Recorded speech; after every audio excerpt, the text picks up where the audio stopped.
नमस्कार, मैं परवेश बामल और आप देख रहे हैं स्टोरीज ऑन स्पॉटलाइट। आज का सवाल सीधा है, क्या आने वाला है करोड़ों सरकारी कर्मचारियों और पेंशन भोगियों के जीवन में कोई बड़ा बदलाव? क्योंकि जिस चीज की चर्चा आज हम करने जा रहे हैं उसका असर पड़ेगा करीब 50 लाख केंद्रीय कर्मचारियों और 65 लाख पेंशन भोगियों पर। बात हो रही है 8वें वेतन आयोग की। हर 10 साल में सरकार एक वेतन आयोग बनाती है जो सरकारी कर्मचारियों की सैलरी, भत्ते और पेंशन की समीक्षा करता है। इस बार जनवरी 2025 में प्रधानमंत्री नरेंद्र मोदी की अगुवाई में 8वें वेतन आयोग को मंजूरी मिल गई है। यह अब तक का सबसे बड़ा वेतन आयोग माना जा रहा है, इतने ज्यादा लोगों को एक साथ कवर करने वाला। लेकिन यह सिर्फ एक सैलरी हाइक नहीं है, यह एक आर्थिक और सामाजिक संतुलन की बड़ी कोशिश है। और इसके केंद्र में है एक शब्द, फिटमेंट फैक्टर। फिटमेंट फैक्टर वो संख्या है जो तय करती है कि किसी कर्मचारी को मौजूदा सैलरी बढ़कर कितनी मिलेगी। यह महंगाई, जीवन शैली, जरूरतें और सरकारी बजट, इन सब को ध्यान में रखकर तय किया जाता है।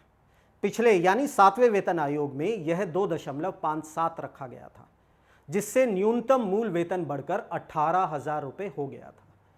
और हर नए वेतन आयोग में महंगाई भत्ता यानी डियरनेस अलाउंस फिर से 0 पर रीसेट किया जाता है ताकि एक नए बेस पर डीए जोड़ा जा सके। अब थोड़ा सैलरी स्ट्रक्चर समझिए। एक सरकारी कर्मचारी की सैलरी के 4 बड़े हिस्से होते हैं।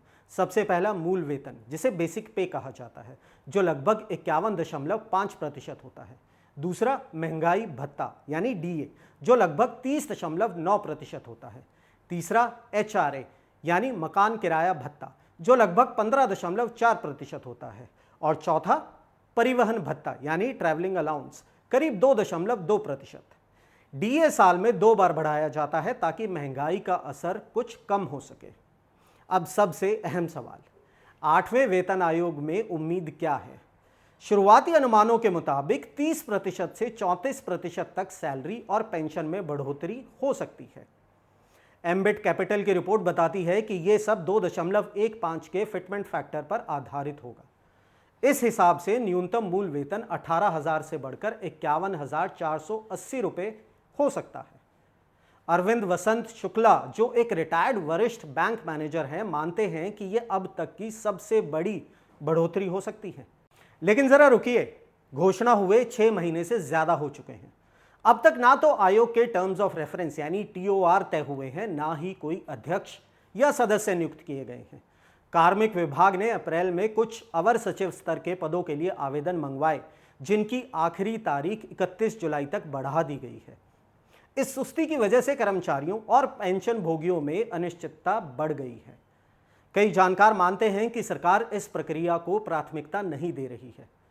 अगर इतिहास के पन्ने उठा के देखें तो 6वां वेतन आयोग बना था 18 महीने में और 7वां वेतन आयोग बना था 21 महीने में।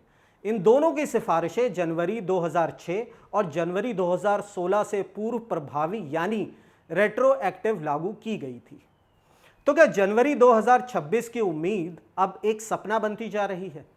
अगर काम की यही रफ्तार रही तो ये सुधार 2027 के आखिर या 2028 की शुरुआत तक ही जमीन पर उतर पाएंगे। अब बात करते हैं इनके आर्थिक असर की। सरकार पर हर साल 1.3 से 1.8 लाख करोड़ रुपए का अतिरिक्त बोझ बढ़ेगा। इससे शायद कैपिटल एक्सपेंडिचर यानी बुनियादी ढांचे पर खर्च में कटौती हो सकती है। और अगर सरकार का टैक्स कलेक्शन नहीं बढ़ा तो फिस्कल डेफिसिट यानी राजकोषीय घाटा भी बढ़ जाएगा। लेकिन इसका एक दूसरा पहलू भी है। भारत की जीडीपी का लगभग 60% हिस्सा आता है निजी उपभोग यानी प्राइवेट कंजम्पशन से।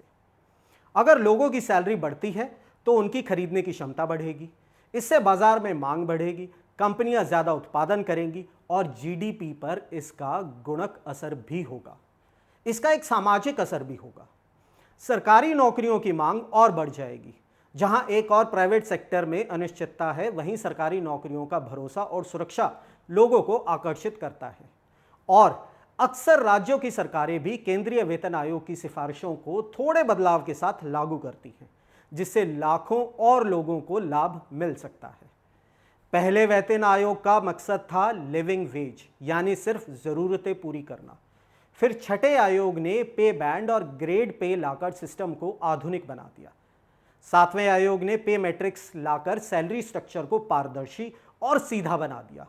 अब आठवां वेतन आयोग सिर्फ सैलरी नहीं बढ़ा रहा है, ये सरकारी नौकरियों की परिभाषा को भी बदल सकता है।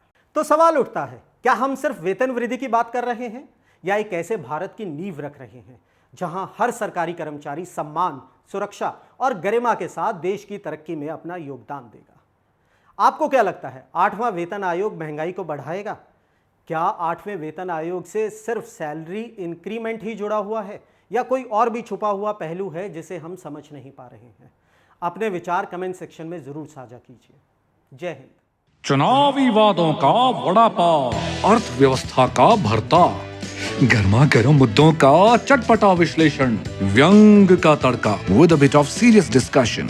हर हफ्ते special episodes, stories on spotlight with Parvesh Pamil, only on Rapid Leaks YouTube channel.